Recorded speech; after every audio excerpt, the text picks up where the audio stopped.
Jemana, Stellato, pleasure. So we were saying, Jemana, you are a member of Ascolta Women, and that's how this segment has come about. We have a regular monthly conversation from this one of these groups of Italian-Australian women who are authors or artists of various kinds. So maybe tell us a bit about your part and your story with Ascolta Women. Well, my story with Ascolta Women is I went to a launch.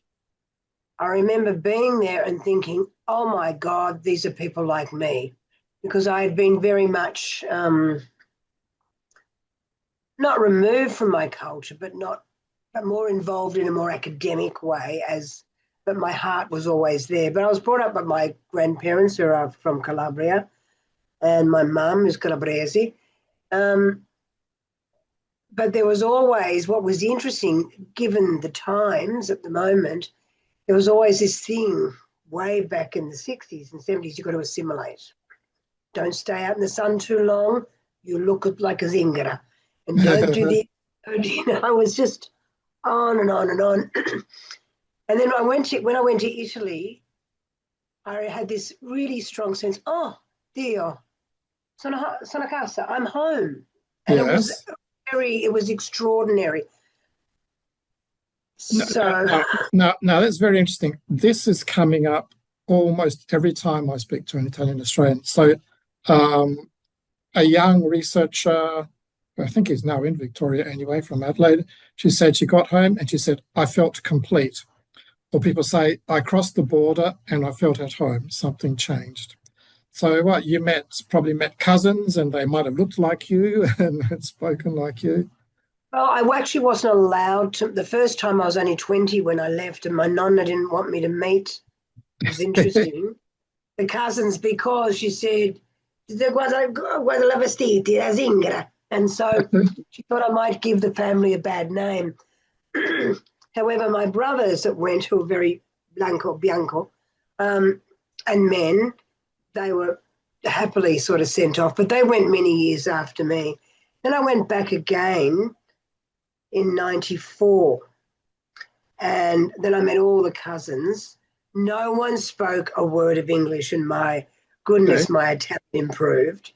And they did. They all looked like me in ways that my Anglo family don't. But I had this strong sense of familiarity. I mean, I do with the pleasure side, my dad's side, but when you grow up in a bicultural family, you've split all the time.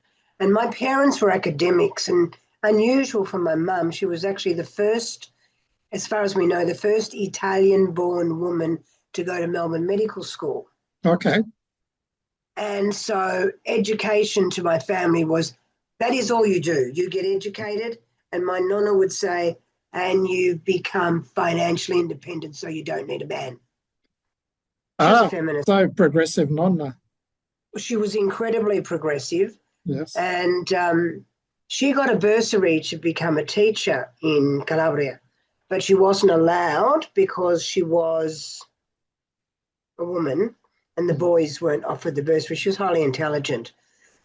And but when she came here, she taught herself to read, write and speak English. And that sort of, I suppose, speaks to the whole way of the way our family was. That we also fled fascism. So my nonna and nonna had to basically leave in the dead of night with 2 children, got on any boat, and it was all done with the partigiani. And then when my nonna came back, when they were in Australia and settled, they would help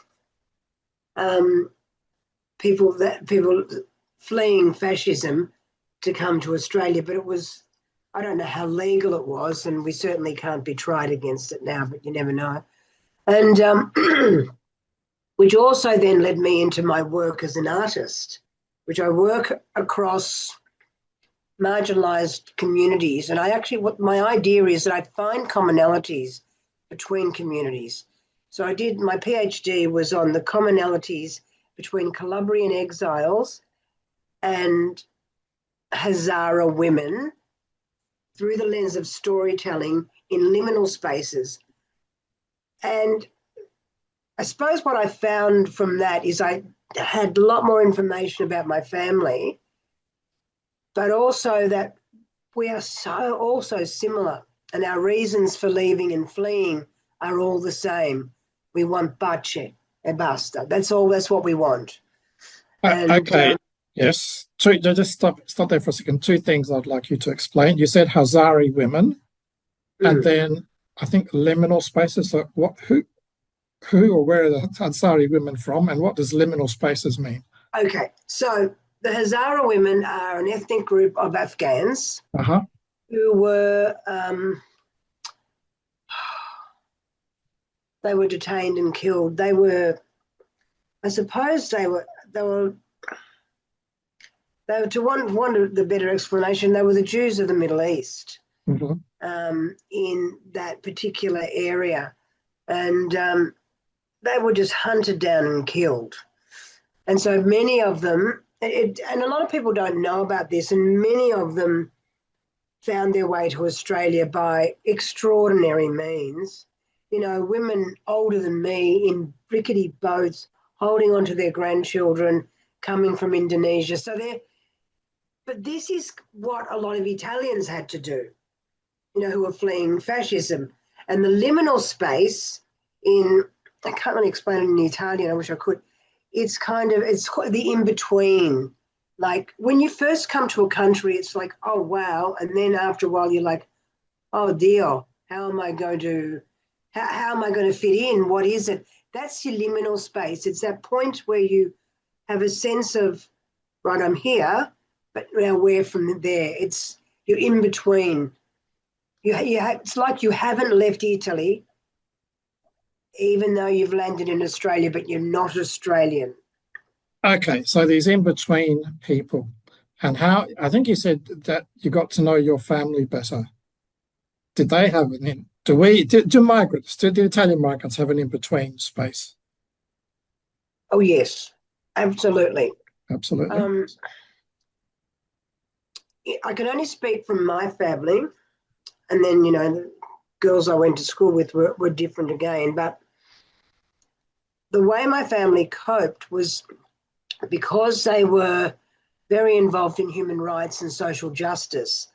They maintained the same work here that they did in Italy. So on one level, they didn't leave Italy, but on another level, they were more free to do what they believed was right in Australia. So I think my nonno stuck in the liminal space more than my nonna. Yeah. Oh, interesting. Okay, so now we're moving on. Let's see, how does that translate into your art and into what you're doing with Ascolta Women? Well, my artwork is basically making plays and installations.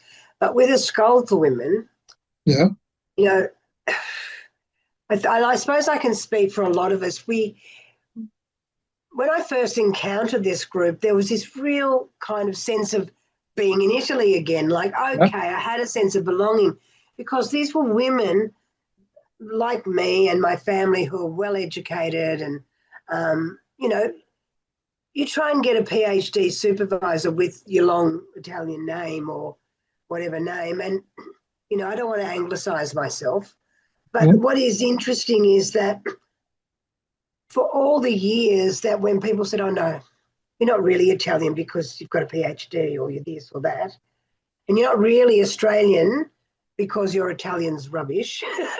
Yes. And then what I found was people just like me these women were passionate, well educated, you know, like they were involved in an incredible, all manner of things, you know, that ran from allies in the LGBTI plus community to, you know, and looking after parents.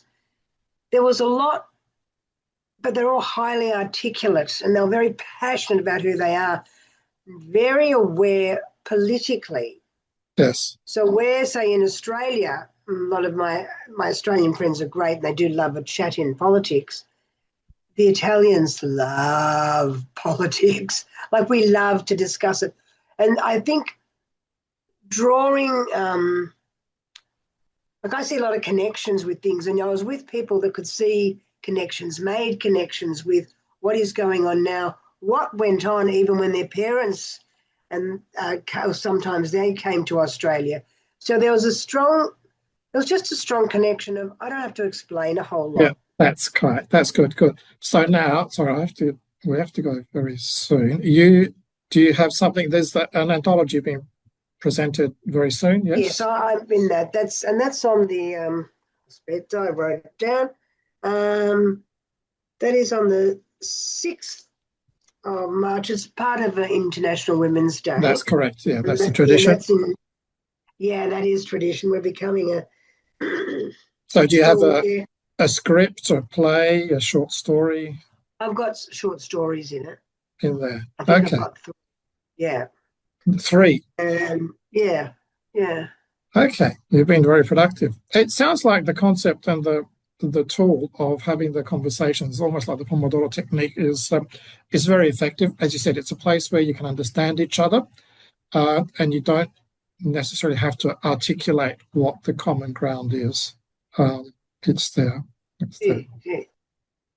And and even when it comes into religion, like, I can't say a lot of us are particularly religious, but I tried to go to Lent and to Mass, and the church wasn't open and said it was on the website. I was furious. But what is interesting is understanding the cultural, where Catholicism fits culturally. Mm-hmm. And so when my Australian friends are saying, why are you getting your daughter Kiara baptised and she first Holy Communion and the whole thing, and I just went, our culture. I mean, it's something to give to your children of your culture. They can do with it what they will. And with Ascolta, there's a real sense you don't have to explain yourself. Yeah. I think that is what is probably most important. Cool. Okay, well, thank you very much, Jemana, for coming on to the program. I've got a very, very serrated program. Next, we're talking to the Deputy Premier of South Australia in a few minutes. So good luck, best wishes for the launch of the anthology. And I keep on having interesting conversations with each of the members of Ascolta Women. So thank you very much, and have a good weekend. Okay. Thank you. Ciao.